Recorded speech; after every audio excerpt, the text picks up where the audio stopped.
યર્મિયા 17 અધ્યાય અને તેમની 9 કલમ વાંચીએ. 9 કલમ 9 ને 10.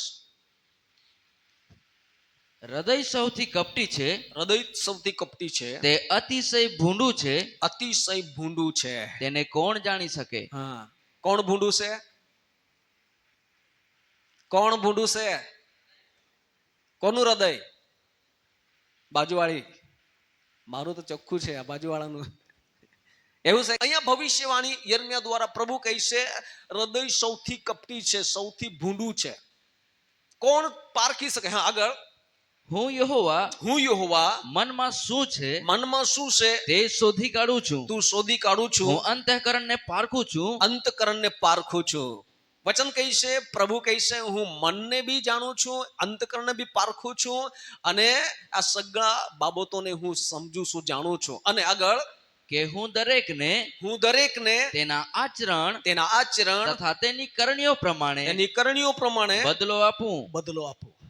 હા, અગર માણસ જાણ્યા પછી, આ સચ્ચાઈ જાણ્યા પછી પણ એ પ્રભુની સહાયતા નહીં લેશે, પવિત્ર આત્માની સહાયતા નહીં લેશે, પ્રાર્થના નહીં કરશે, પ્રભુના આત્માને કામ કરવા માટે સમર્પણ નહીં થશે, તો આ બીમારી ઓછી નહીં થઈ, આ વધતી જાય.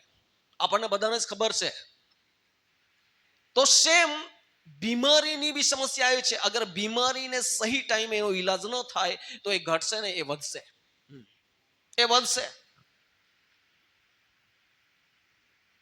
તો આ એક મન અને હૃદયની બીમારી છે. આજે આખી દુનિયાના લોકોને આ બે મન અને હૃદયના અંદર અસાધ્ય બીમારી લાગેલી છે. આ બીમારીનો એક જ ઈલાજ છે, જે ઈસુ ખ્રિસ્તના આત્મા અને એનું લોહી એ બીમારીને સમાધાનમાં ફેરવે છે, એને માફ કરે છે, એને સાફ કરે છે, એને બાળે છે. હાલેલુયા. એ ફક્ત પવિત્ર આત્માનું અને ઈસુના લોહીનું દ્વારા જ એનો ઈલાજ છે, બાકી બીજો કોઈ ઈલાજ નથી.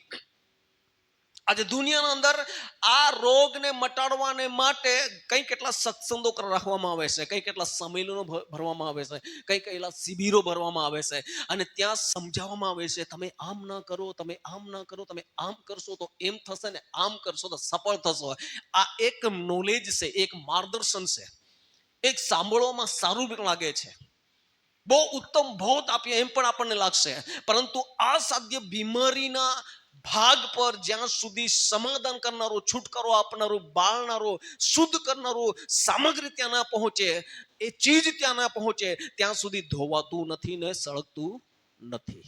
પ્રોબ્લેમ અહીંયા એ છે કે આપણું હૃદય ને આપણું મન અગર અસાધ્ય બીમારીથી લદાયેલું છે, તો આપણી પાસે એક જ વિકલ્પ છે, ઈસુની પાસે નમ્રતાની સાથે સમર્પણ થઈને એના લોહીને અને એના આત્માને કામ કરવા દઈએ. હાલેલુયા. અહીંયા આપણે વાત કરી રહ્યા છે હૃદયની અને મનની. આ ભવિષ્ય વક્તા અને પરમેશ્વરના આત્માએ કહ્યું કે હૃદયો તો દુષ્ટ બની ચૂક્યા છે, કપટી બની ચૂક્યા છે, ભૂંડા બની ચૂક્યા છે. હવે આ હૃદયને શુદ્ધ કરવા માટે, આ મનને શુદ્ધ કરવા માટે આપણને પરમેશ્વરની સહાયતાની જરૂર હતી. જૂના કરણના લોકો માટે કોઈ વિકલ્પ નહીં હતો કે એમનું મન શુદ્ધ થાય, એમનું હૃદય શુદ્ધ થાય. એ થતું નહીં હતું, કેમ કે બલિદાન ચડાવતા, એ બલિદાનને પરમેશ્વર યહોવા માન્ય કરતો, અને માન્ય કરીને પાપને માફી આપી દેતો. બસ માફી મેળવવાની રીત હતી. આજે આ નવા હૃદય માટે બી પ્રભુને પ્રાર્થના કરવાની છે. પ્રાર્થના. હાલેલુયા. હા, મારે પ્રભુને પ્રાર્થના કરવી પડે, પ્રભુ મને નવું હૃદય આપ, કેમ કે મારે નવું જીવન જીવવાનું છે. બાઇબલમાં લખવામાં આવ્યું છે, રોમનના પત્રના અંદર, જે માણસ ઈસુ પર વિશ્વાસ કરે છે, બાપ્તિસ્મા લીધું છે, નવો જન્મ પામ્યું છે, એ તો નવી, હા, ઉત્પત્તિનું મતલબ બનાવવામાં નહીં આવે, ઉત્પન્ન કરવામાં આવે, નવી ઉત્પત્તિ. બાઇબલમાં લખવામાં આવ્યું છે, પહેલા પૃથ્વી હતી પણ અસ્તવ્યસ્ત હતી. ઉત્પત્તિ 1:1 કહીએ, આદિએ દેવે આકાશ તથા પૃથ્વી ઉત્પન્ન કર્યા હતા, પણ સમય આવ્યો, અસ્તવ્યસ્ત થઈ ચૂક્યું. પછી પરમેશ્વરે વ્યવસ્થિત કરવા માટે એને શબ્દ બોલ્યો, અજવાળું થાઓ. કેમ કે અંધારું હતું, સૂર્ય નહીં હતો તે સમયે, ચંદ્ર ન હતો તે સમયે, ત્યારે એને બોલવામાં આવ્યું અજવાળું થાવો. તો સૂર્ય કોઈ જગ્યાએ સંતાડી મૂક્યો ત્યાંથી બહાર કાઢ્યો એવું નથી, એ બન્યો, તે સમયે બન્યો. હાલેલુયા. ઉત્પન્ન થયું, ઉત્પત્તિનું મતલબ છે ઉત્પન્ન થયું. આપણા જીવનમાં પરમેશ્વર એવો ચમત્કાર કરે. સૌથી મોટો ચમત્કાર એ છે કે માણસના જીવનમાં હૃદય બદલાય.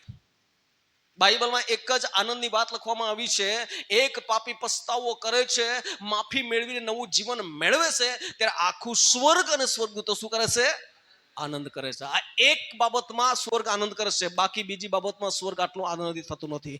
આપણને ગાડી મળી જાય સ્વર્ગ આનંદિત થતું નથી, આપણને બંગલો મળી જાય એમાં સ્વર્ગ ખુશ છે, પણ એટલું ખુશ નથી જે એક પાપીને નવું હૃદય મળી જાય, એક પાપીને નવો આત્મા મળી જાય. કેમ કે બાઇબલ લખ્યું છે, હું તમને એક નવું હૃદય આપીશ, એક નવું મન આપીશ, એક નવો આત્મા આપીશ. મુખ્ય બાબતો આજે ખ્રિસ્તી લોકોને માટે એ છે કે એઓને આ પહેલા એ મેળવવાનું છે, નવું મન, નવું હૃદય અને નવો આત્મા. આ પહેલી બાબત છે. પણ આજકાલ વિશ્વાસી લોકોને ખબર જ નથી કે પહેલા કયું પ્રાપ્ત કરવાનું અને પછીથી ઓટોમેટિક બધું ફ્રીમાં કયું મળે. પાછળથી ફ્રીમાં મળવા વાળી બાબતો તરફ આપણે ફરી રહ્યા છે, પણ જે મહેનત કરીને મેળવવાની છે એ બાબત તરફ આપણે ફર્યા નથી. એટલા માટે મારે ને તમારા જીવનમાં સમજવાનું છે કે મને અને તમને નવા મનની જરૂર છે, નવા હૃદયની જરૂર છે, નવા આત્માના અભિષેકની જરૂર છે. આપણને ઈસુનું લોહી વ્યવસ્થા પિતાએ કરી, અને એટલા માટે આપણે નીચે વાંચ્યું તે પ્રમાણે ઘેટા અને બકરાનું રક્ત માણસને શુદ્ધ કરી શકતું નથી, પરંતુ પંટ અને દોષ વગરનું લોહી જેને ઈસુ ખ્રિસ્તે વેવડાવ્યું, એ જ લોહી માણસના હૃદયને સાફ કરી શકે છે. હાલેલુયા. એ જ હૃદયને શુદ્ધ કરી શકે, કે નવું બનાવી શકે છે. એ જ નવું બનાવી શકે છે. એટલા માટે જો આપણું હૃદય, આપણું મન આપણને એવું લાગે છે કે કપટી છે, ભૂંડો અસત્ય રોગ લાગેલો છે, ભૂંડું છે, એવું જ્યારે તપાસ કરતા આપણને લાગે છે, તો એનો ઈલાજ એક જ છે, ઈસુનું લોહી આપણને જરૂર છે. હાલેલુયા. ઈસુનું લોહી આપણને જરૂર છે, જે આપણા હૃદયને શું કરે છે? પવિત્ર કરે છે. અને જ્યારે માણસનું હૃદય આ લોહી દ્વારા પવિત્ર કરવામાં આવે છે, શુદ્ધિકરણ કરવામાં આવે છે, ત્યારે એને કયું હૃદય મળે છે? નવું બનાવી દેવામાં આવે છે. એનું હૃદયને નવું બનાવી દેવામાં આવે છે. અને જ્યારે એ હૃદય નવું બની જાય છે, ત્યારે નવું જીવનની શરૂઆત ત્યાંથી થાય છે. હાલેલુયા. માણસ ત્યારથી નવું જીવન આરામથી જીવે છે. એના હૃદયમાં એ કપટ કરશે નહીં. કેમ નહીં કરશે? હૃદયમાં કપટ નથી. એ જૂઠું બોલશે નહીં. કેમ? જૂઠાનો ઢાગ સાફ થઈ ચૂક્યો છે. એ ચોરી કરશે નહીં. કેમ? કેમ કે ચોરી કરવાની આદતનો ઢાગ ઈસુના લોહી એને સાફ કરી નાખ્યો છે. હાલેલુયા. એ પૂરો બદલાયેલો વ્યક્તિ આપણને નજરમાં આવશે. એ પૂરો બદલાયેલો. અને એક સમય એવો આવશે કે આપણે એના પર આંખ બંધ કરીને વિશ્વાસ બી મૂકી દઈએ, આપણને ધોકો નહીં આપશે. કેમ? કેમ કે યહોવા તરફથી નવું હૃદય મેળવેલું વ્યક્તિ છે. હાલેલુયા. અને આજના વિશ્વાસીઓને માટે, મને ને તમને દરેકને આ હૃદયની જરૂર છે. આજે આ હૃદય માટે કોઈ પ્રાર્થના નથી કરતું. નવા હૃદય માટે પરમેશ્વર પાસે પ્રાર્થના કોઈ કરતું નથી. નવા મન માટે પ્રભુની પાસે કોઈ પ્રાર્થના કરતું નથી. એવો સાંભળવા ચાહે છે, એમને મનમાં પસંદ પડે એવા સંદેશા સાંભળવા માંગે છે, આશીર્વાદના સંદેશા સાંભળવા માંગે છે, અને એવી રીતે એવો સિદ્ધ થઈને પ્રભુને પ્રસન્ન કરવાની ઈચ્છા રાખે છે. પણ નહીં, ફેલ જાય ફેલ. જેનું હૃદય બદલાયું નથી, જેનું હૃદય પરિવર્તન થયું નથી, જેને નવી ઉત્પત્તિના રૂપમાં હૃદયને શુદ્ધ અને પવિત્ર નથી કરવામાં આવ્યું, એ આત્મિક જીવનમાં ફેલ જશે. એ વિશ્વાસમાં ફેલ જશે. રોમનના પત્ર 8 અધ્યાયમાં લખ્યું છે, જે દૈહિક મન એ તો મરણ છે. આપણું દૈહિક મન આપણને મોતમાં પહોંચાડશે.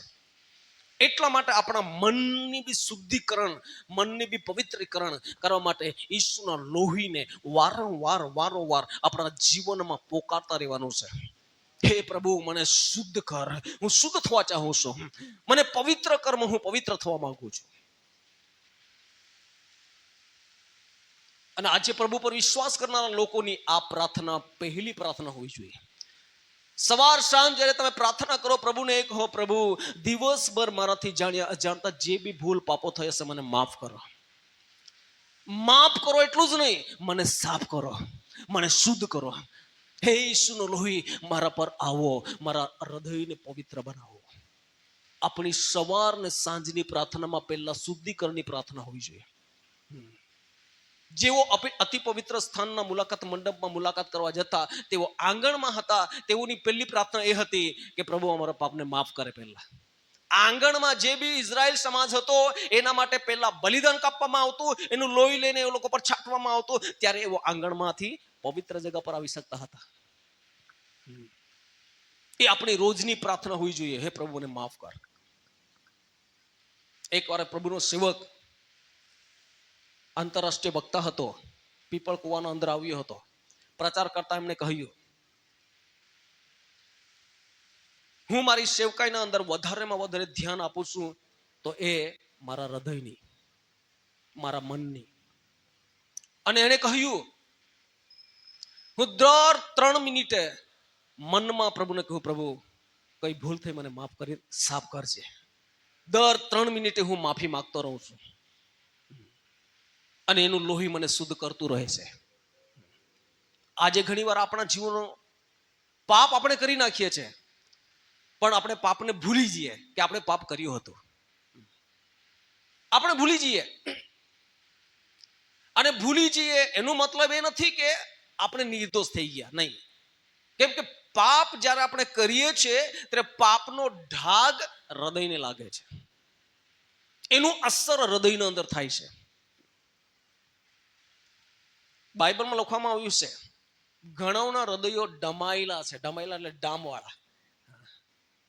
આપણને ખબર છે અત્યારે એ રીતે કેન્સલ થઈ જાય, પણ જ્યારે પહેલા 15-20 વર્ષ પહેલા બાળક જન્મે એટલે એને ડામ મૂકે અહીંયા પેટ પર. એમ કે બ રડે છે ને એટલે ડામ મૂકી દે ને લડવાનું બંધ થઈ જાય. કેટલા જણાના ડામ છે? અમુક જણાને ખબર નથી. ઘેરે જઈને જોઈ લીજો પેટ. અહીંયા તમને કોઈ ને કોઈ દાદાએ ડામી દીધું હોય.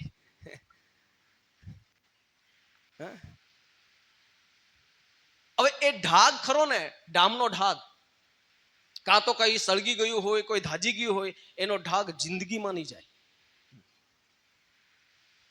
સાંભળો, જિંદગીમાં નહીં જાય.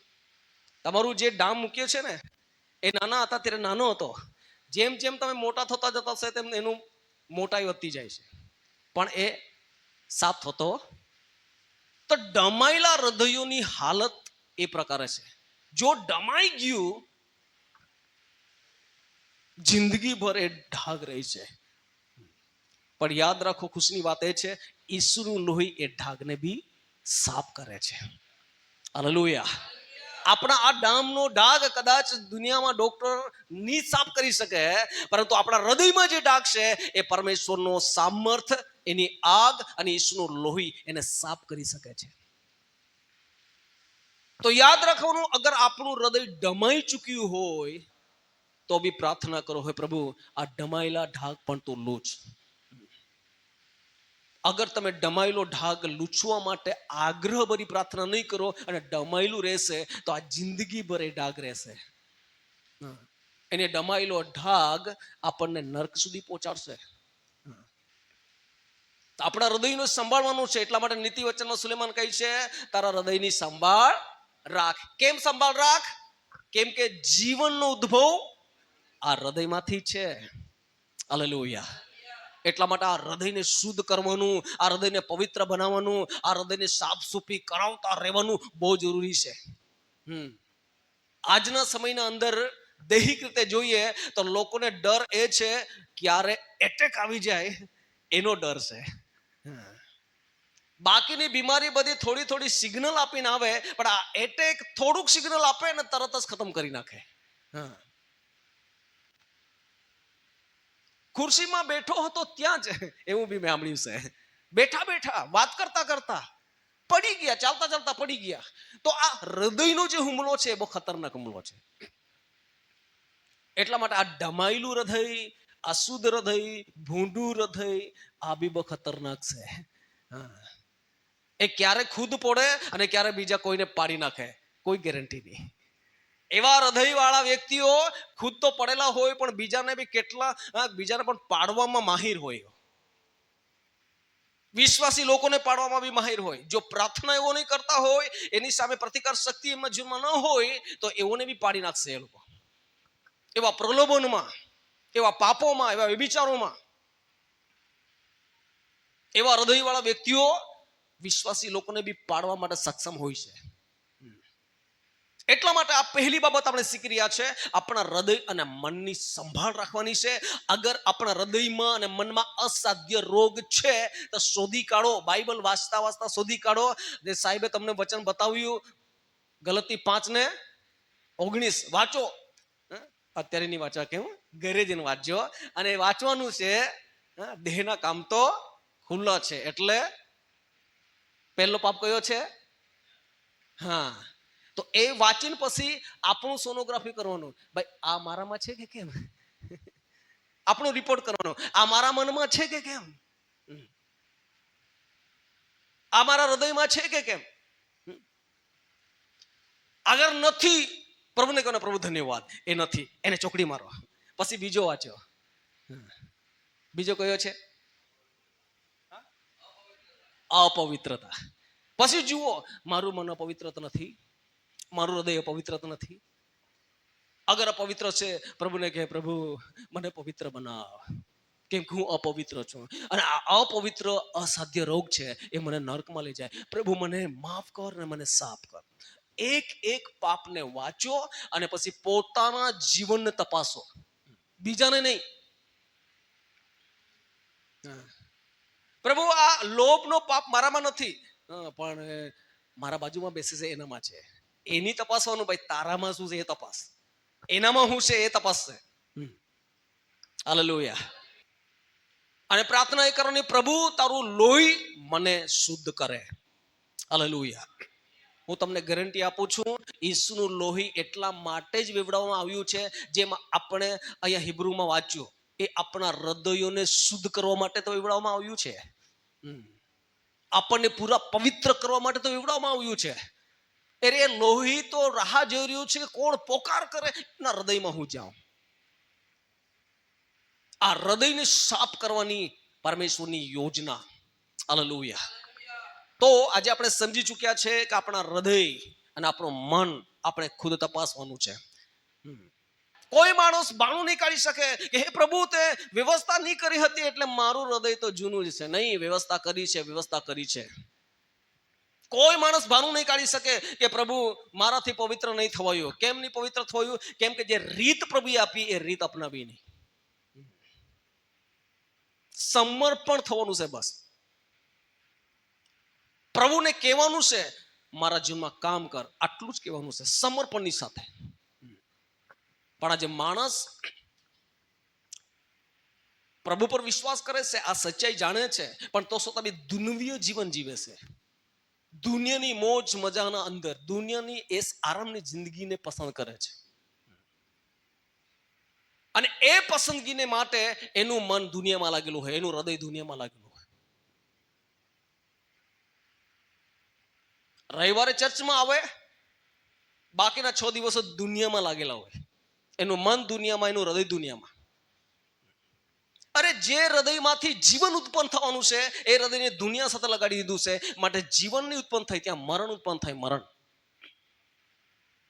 નરકમાં લઈ જવાની ઘટનાઓ આપણા હૃદયમાં સર્જન બનાવી રહી છે, સર્જન થઈ રહી છે.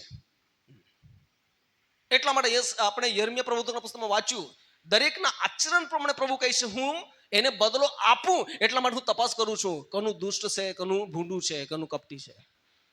પ્રભુને તપાસ કરવું પડે છે. પહેલો રાજાના પુસ્તકમાં લખવામાં આવ્યું છે, જેનું અંતકરણ યહોવાની દ્રષ્ટિ આખી પૃથ્વીને નિરીક્ષણ કર્યા કરે છે. જેનું અંતકરણ સીધું છે એને યહોવા બળવાન છે એવું બતાવી આપે છે. હાલેલુયા. એકવાર આપણું અંતકરણ યહોવા પરમેશ્વર તરફ લગાવો, યહોવા બળવાન છે એવું તમને વ્યક્તિગત અનુભવ આવશે. આજે આપણે અનુભવ એટલા માટે નથી મેળવી શક્યા, આપણું હૃદય પરમેશ્વર નથી આપતા, આપણે દુનિયાને આપી દઈએ. જેને નહીં આપવું હોય એને આપી બેસીએ. પણ એ જ દિલ ઈસુની સાથે લાગી જાય છે ત્યારે જે તમે દુનિયામાં મેળવવાની ઈચ્છા રાખો એ બી મળી જાય છે. Hallelujah, hallelujah. એટલા માટે આ દિલ પરમેશ્વરે આ દુનિયાની સાથે લગાવવા માટે નથી આપ્યું આપણને. એટલા માટે બાઇબલમાં પિત્તરના પત્રમાં પિત્તર કહે છે, આ તમે આ દુનિયાના નથી, તમે પરદેશી છે, માટે તમારું મન ક્યાં લગાવો? ઉપરની વાતો પર લગાવો. આ દુનિયામાંથી આપણને પરમેશ્વર એટલા માટે પસંદ કર્યા છે, આપણે જે કેવા વ્યક્તિ છે કે આપણે ઉપરની વાતો પર ધ્યાન આપી શકીએ. બાકી કોઈને તમે બૂમ બૂમ પાડી પાડીને કેવું કે ઉપરની વાત ધ્યાન આપો, ઉપરની વાત ધ્યાન આપો, તમને ગાળ આપશે ભાઈ. પાગલ છે કે ઉપરની વાતને ધ્યાન આપે? દુનિયા અહીંયા દોડી રહી છે, આ મળે તે મળે, આ ખાઉં તે ખાઉં, આ મેળવું તે મેળવું, કરતા કરતા મેળવું કરતા ખાડામાં પહોંચી જાય ત્યાં સુધી લાગે છે, અને તો ઉપર વાત કરે છે. આપણે ઉપરની વાતો પર એટલા માટે ધ્યાન આપીએ છીએ કેમ કે આપણને ઉપરની વાતો ખબર છે, અનંતકાળની વાતો આપણને ખબર છે. પિત્તરે પ્રભુને કહ્યું, પ્રભુ અનંતકાળની વાતો તો તારી પાસે છે, અમે ક્યાં જઈએ? પિત્તરને કહ્યું, પિત્તર તું બી જવાનું કે? બધા છોડીને ગયા છે, તું બી જવાનો? પિત્તર કહે, પ્રભુ અનંતકાળની જીવનની વાતો તારી પાસે છે, તો અમે ક્યાં જઈએ? પિત્તર સમજી ગયો હતો જીવનની વાતો એની પાસે છે. મારે તમારે સમજી જવાનું છે, શુદ્ધિકરણ કરવાની વાતો પ્રભુ પાસે છે, પવિત્ર બનાવવાની વાતો પ્રભુ પાસે છે, અનંતકાળનું જીવન આપવાનું વાતો પ્રભુ પાસે છે. અગર આપણે આ જિંદગીમાં આ બાબતો પર ધ્યાન નહીં આપીશું તો આપણે પણ ખોવાઈ જઈશું, આપણું જીવન પણ ખોવાઈ જશે. એટલા માટે પવિત્ર આત્મા આજે તમને ફરી એકવાર માહિતગાર બનાવે છે. તમારા હૃદયની તપાસ કરો, મનની તપાસ કરો, જીવનની તપાસ કરો. શું તમે પરમેશ્વર યહોવાના માર્ગમાં છો કે પછી કોઈ દુનિયાના માર્ગમાં છો? અગર તમે દુનિયાના માર્ગમાં છો તો વળી આવવાની જરૂર છે. એટલા માટે યશાયા દ્વારા પરમેશ્વર કહે છે કે તું મને હાંક માર. એટલા માટે કહે છે, દુષ્ટ માણસ પોતાનો માર્ગ છોડે. પહેલી બાબત કહે છે, જો એ છોડશે તો એને છોડાવવામાં આવશે. છોડે ને અધર્મી માણસ પોતાનો વિચાર તજી દે. અધર્મી વિચારોને તજે, દુષ્ટ વિચારોને તજે અને પ્રભુની પાસે આવે, તજી દે. અને લખવામાં આવ્યું છે, અને યહોવા પાસે તે પાછો આવે. પાછો કેમ આવે? એનું મતલબ પહેલા બે આવેલો હે? પાછો આવવાનો મતલબ છે પહેલા બે આવેલો. આ ઇઝરાયલ લોકો માટેની પ્રબોધવાણી છે. ઇઝરાયલ લોકોને પ્રભુ તે સમય કહે છે કેમ કે ઇઝરાયલ લોકો પ્રભુના લોકો હતા, અને ઇઝરાયલ લોકો પ્રભુના લોકો હતા એટલા માટે એવો એ મનથી ને હૃદયથી ને વિચારોથી પ્રભુને ત્યાગી દીધો હતો. એટલા માટે પરમેશ્વર યશાયા દ્વારા કહે છે, પાછા ફરો. પહેલા ફરેલા, ભટકી ગયા, હવે પાછા ફરો. આપણા જીવનમાં બી હોઈ શકે આપણે એકવાર ફરેલા પરંતુ ભટકી ગયા છે, તો હવે પાછા ફરીએ. પરમેશ્વર યહોવા કહે છે, પાછા ફરો. યહોવા પાસે તે પાછો આવે તો તે તેના પર કૃપા કરશે. અગર ફરશે, આવશે તો કૃપા ચોક્કસ કરવામાં આવશે. અને આગળ કહે છે, અને આપણા દેવની પાસે આવે કેમ કે તે સંપૂર્ણ ક્ષમા કરશે, એ સંપૂર્ણ માફ કરશે. હાલેલુયા. તો પરમેશ્વરના વચન પ્રમાણે આજે આપણે જોયું, હૃદય, આપણા મન એ અસાધ્ય બીમારીઓથી લદાયેલું છે. આપણને ખબર છે ઘણી બીમારી વારસાગત હોય, જે વારસ એના લોહીમાંથી લોહીમાં આવે. પણ અમુક બીમારીઓ આપણી હયાતીમાં આપણે ગમે ત્યાંથી લઈ લઈએ. બાઇબલ એમ કહે છે, દુષ્ટ શબ્દ સદાચરણને બગાડે છે. આ એક વચનમાં આ બધી બીમારી આવી જાય. તમે જેવા સાથે સંગતિ કરશો તેવા બનવાના. માણસનું મન, માણસનું હૃદય, માણસનું જીવન જેના સાથે તમારી સંગતિ હોય તેવા તમે બનશો. અહીંયા પરમેશ્વરે કહ્યું, તમે મારી સાથે સંગતિ કરો, કોના જેવા બનશો? મારી સમાન બનશો. હાલેલુયા. પવિત્ર આત્માની સાથે સંગતિ કરીશું તો પવિત્ર આત્માની સમાન બનીશું આપણે. ઈસુની સમાન આપણને બનાવશે. પણ જો દુનિયામાં આપણે આપણા મિત્રો, આપણા દોસ્તાર, આપણી સહેલાણી, આપણી બેનપણી અથવા તમારે જેના જેના સાથે સંબંધ છે, તમે ચકાસણી કરી લેજો એનું જીવન. તમે કદાચ એવું કહેતા હોય કે ભાઈ અમે તેમની જોડે સંગતિ કરીએ છીએ, દુનિયાની અમુક વાતો કરીએ છીએ, પણ આ દુનિયાની વાતોમાં જો નકારાત્મક વાતો હોય, તમારા આત્માને નુકસાન કરવા વાળી વાતો જો તમે કરી હોય, તો આ કોરોના જેવું ડેન્જર છે, તમને કોરોનાની માફક ક્યારે લાગી જાય તમને ખબર નહીં પડે. અમુક સમય પછી પ્રગટ થાય. પહેલા તો બહુ સારી પ્રાર્થના કરતી હતી, અત્યારે તો પ્રાર્થના જતી રહી છે. કેમ? પેલો કોરોના વાયરસ લઈને આવી ગઈ છે, એટલે પાપરૂપી વાયરસ લઈને આવી ગઈ છે. એટલે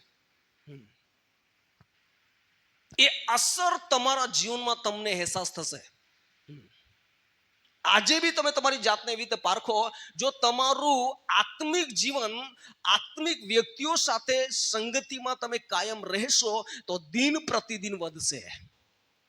પણ જો તમે આત્મિક જીવન માટે રવિવારથી રવિવારે તમે આવશો તો તમારું આત્મિક જીવન એ વૃદ્ધિ પામશે નહીં. બાઇબલ કહે છે પ્રભુની સાથે જે જોડાય છે એ એક આત્મા થાય છે, એ નવું બળ મેળવે છે. પ્રભુની સાથે જોડાવાથી બળ મળે છે, સામર્થ મળે છે, પાપ પર વિજય પામવા માટેની શક્તિ મળે છે. હાલેલુયા. એટલા માટે તમારી સંગતિ કેવી બેન સાથે, કેવા ભાઈ સાથે છે, એ અભિષેક, એ અસર તમારા જીવનમાં આવશે. તમારો મિત્રો કઈ પ્રકારની વાતો કરે છે, એની જોડે તમે કઈ પ્રકારની વાતો કરો છો, એ વાતોનું અસર તમારા હૃદયોમાં આવશે, મનોમાં આવશે.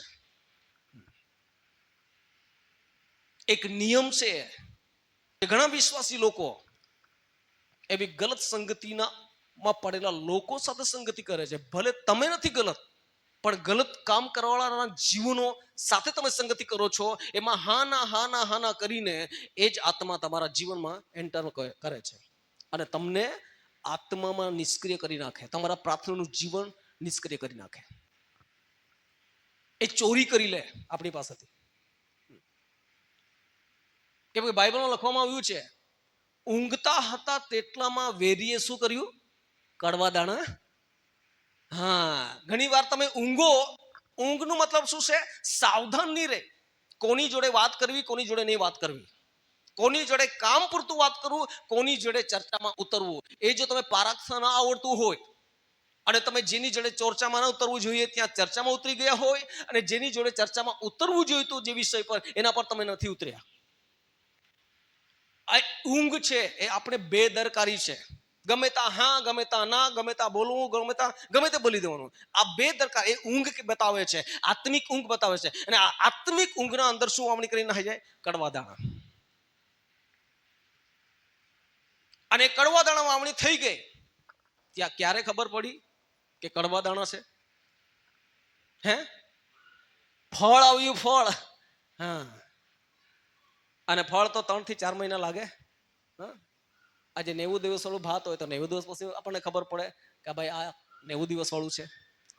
જ્યારે એનું ફળ આવી જાય તેટલામાં તો એ ઝાડનું જળ ક્યાં હોય? આપણા હૃદયમાં જળ પકડી લે. જળ રખે ને તમારામાં કડવાશ રૂપી જળ ઉગી નીકળે ને તમને શું કરે? ભ્રષ્ટ કરે, એમ લખેલું છે. આજે ઘણા વિશ્વાસી લોકો સાવધાન નહીં રહેવાને કારણે એવી સંગતિ ન કરવું જોઈએ, એવી સંગતિ કરીને ઓલરેડી કડવા ઝાડવા ઉગાવી લીધા છે. હવે એ લોકોને આપણે કહીએ પવિત્ર આત્માના ફળ ઉપજાવો. ભાઈ ક્યાંથી ઉપજાવે? જળ કયું છે? હવે જીસીપી નહીં આવે ત્યાં સુધી એને જળમૂળથી ઉખડી શકાય નહીં. એટલા માટે દેવની આગની જરૂર પડે. એ સમયે દેવની આગ આવશે તો જળમૂળથી શું કરશે? બાળીને ત્યાં ઈસુનું લોહી ધોવા માટે કામ નહીં આવશે. ઈસુનું સામર્થ, પવિત્ર આત્માનું સામર્થ, એ આગ એને બાળશે. હૃદયને સાફ કરવા માટે પરમેશ્વર પાસે આ 2 વિકલ્પ છે. એક ધોવા માટે ઈસુનું લોહી, અને બીજું બાળવા માટે દેવની આગ. એ તો કુશળ મિસ્ત્રી છે, એને ખબર છે ભાઈ આગ મોકલવાની છે કે પાણી મોકલવાનું છે, એ પ્રભુ કરશે. પણ આ સંગતિ જો આપણા જીવનમાં તમે ગલત કરશો તો તમારું જીવનમાં ચોરી શું થશે ખબર? તમારા ઘરના પૈસાની ચોરી થાય, ઉલટાના વધે. શેતાન કઈ એને આર્થિક રીતે તો ભરભર વધારવાનું, પણ એને આત્મિક જીવનમાં શું બનાવવાનું? કંગાલ કંગાલ, આત્મામાં ગરીબ બનાવી દેવાનું.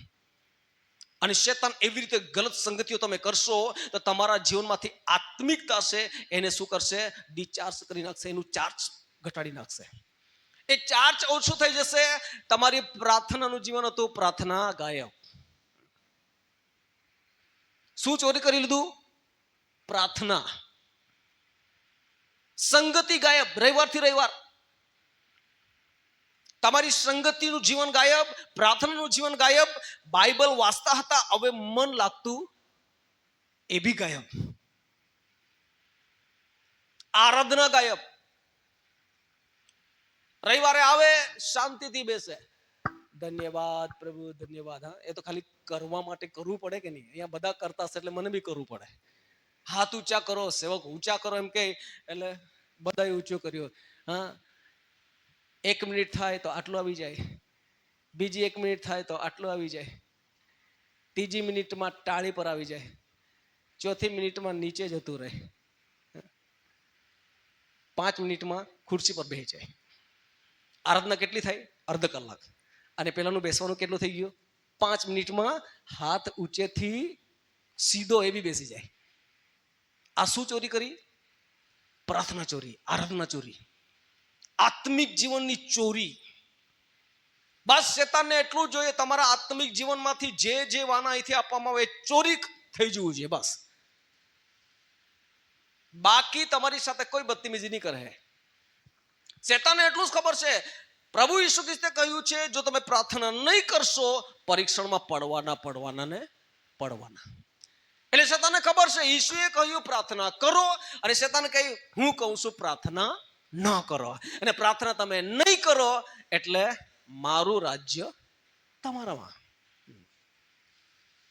આ સચ્ચાઈ વિશ્વાસીઓએ સમજી જોવી જોઈએ કે પ્રાર્થના નહીં કરવાથી આપણે શેતાનના ગુલામમાં આવી જઈએ છીએ. એટલા માટે પ્રાર્થના કરતા રહેવાનું, હે પ્રભુ મદદ કરો, સહાય કરો, પવિત્ર આત્મા મને બળ આપો, સામર્થ્ય આપો.